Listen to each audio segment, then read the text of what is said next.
Hi, and welcome to this video on a special type of movement of materials called osmosis. Osmosis is defined as a net or overall movement of a solvent such as water from an area of high concentration to a lower concentration through a semi-permeable membrane. Osmosis in plants could be demonstrated by a standard potato chip. So you have a cuboid cut piece of potato of a certain surface area, and that's made up of lots of plant cells, and within each of those cells there's a certain proportion of water and a certain proportion of dissolved substances like sugars. So in this diagram that you can see, the potato chip has got some sugars in the red hexagon and some water that is modelled by the blue circle. If we took this potato chip and placed it into a solution that was very saturated in sugar, so all those sugar particles are taking up lots of space in that liquid, there's less room for water, and as a result the water concentration of that solution is quite low, and the water concentration of that solution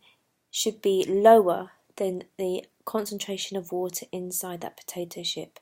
So the laws of osmosis would mean that water at a high concentration inside the potato chip will move out of the potato chip to an area of lower concentration of water in the solution that the potato chip is surrounded by. And these water particles are moving through the semi-permeable cell membranes of all of those plant cells. And as a result of all that water actually leaving the potato chip, each of the plant cells in that potato chip would lose turgidity, would lose their shape, and as a result the overall potato chip would shrivel up. In comparison, if we took the same potato chip but this time placed it in a very dilute solution, so as you can see there's not that many sugar particles in this solution, that sugar has been diluted by lots and lots of water particles. When that chip is in this solution, there's actually a higher concentration of water outside the potato chip than in. So the water particles will move by osmosis through the semi-permeable membranes of all those plant cells in the potato chip to where there was a lower concentration of water inside the potato chip. This influx of water will fill up all of those individual plant cells in the potato chip, causing those cells to swell up, and overall the chip itself will swell and will gain in mass. So this actually forms one of your required practicals, where the independent variable, or the variable that you are changing or comparing, would be the concentration of the solution that you bathe the plant tissue in. The dependent variable is what you measure, and ultimately you measure the percentage change in mass of the potato chip. To make sure it is a fair test, certain variables must be controlled, such as the surface area of the chip, the time that the chip is left in the solution, and also the variety of potato could have an influence because some potato cells might have more sugars dissolved in them than others.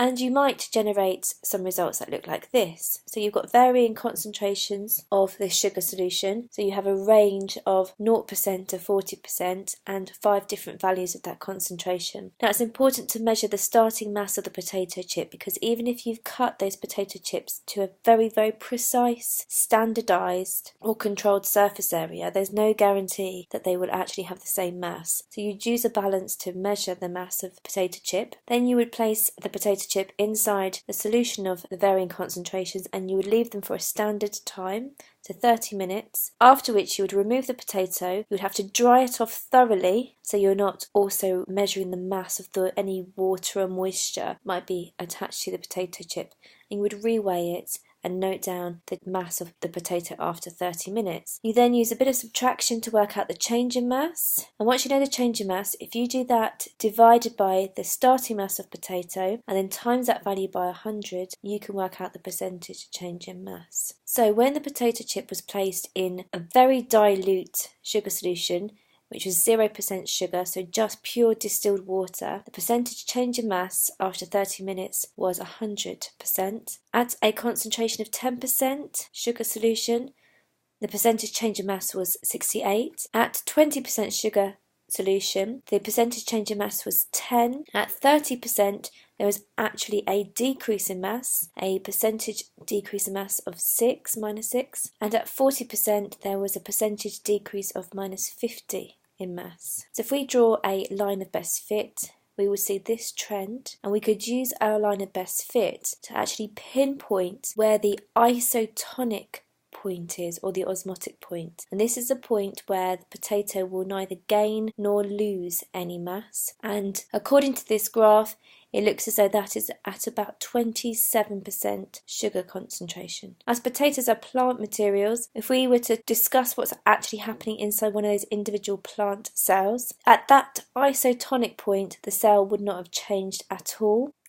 So this central plant cell is the one that would be placed in an isotonic solution. And as you can see, this plant cell has a brick-like shape, which is very, very critical, because when all of the plant cells have this shape, they stack on top of one another and allow a non-woody type of plant, a very flexible plant, to be able to stand upright. And that's really good for plants because it means that they can get more sunlight. If a plant cell is bathed in a very dilute solution of water, there will be a high concentration of water outside the cell than inside the cell. And as a result, water will move in by osmosis and actually fill up the vacuole, which is the central blue region of the cell. And as that vacuole swells, it puts pressure on the yellow cytoplasm surrounding it, which then puts pressure on the cell wall in green of that plant, and overall the cell will start to swell and become very turgid. This happens quite a lot in plants, and if this was just a normal animal cell, we don't have cell walls in our cells. Our cells would become too turgid and they would burst. However, our kidneys make sure that we control the amount of water in our body at all time, and this is never an issue. Plant cells don't have the same regulation of water, so they need to have a cell wall, which is a really tough barrier to prevent the plant cells from bursting. If a plant cell is placed in a very sugary solution, then there would actually be a low concentration of water outside the cell than inside the cell, and the water inside the vacuole would be at a higher concentration than outside, and the water will start to move through the semi-permeable membranes of the cell itself out into the solution. As a result of the vacuole shrinking, there will be less pressure on the cytoplasm, and the cytoplasm will shrink inwards and pull away from the cell wall. When a plant cell does this, we can describe it as being plasmolysed. And if you do not water a plant, the knock-on effect that you will see is that as a result of all the cells becoming plasmolysed, like in this diagram, you lose that brick-like structure of a plant cell, and as a result the cells don't stack on top of each other properly and the plant will wilt. An example of the importance of osmosis in mammals would be in maintaining the right shape for a red blood cell. Your red blood cells are transported within your blood plasma, which is a liquid, and let's say your blood plasma became too dilute with water. The elevated concentration of water in the blood plasma compared to a lower concentration of water in the red blood cells would mean that water would actually move in towards your red blood cell, causing the cells become very turgid, and because there's no protection from a cell wall in animal cells, those cells could potentially burst. Luckily, we have ways of regulating the amount of water in our bodies. This red blood cell here would be an example of a red blood cell placed in an isotonic solution, where the concentration of water both inside and outside the cell is relatively equal, and this is a normal state for your body. Your body strives to maintain this isotonic proportion, in which case your red blood cells are able to maintain their specifically designed biconcave disc shape, which makes them super efficient at carrying oxygen. And after you eat a meal, your blood becomes saturated very quickly with dissolved foods like sugars. And if that's not tackled immediately, as would be the case if you had diabetes, the high concentration of sugars in your bloodstream would mean a lower concentration of water in your bloodstream.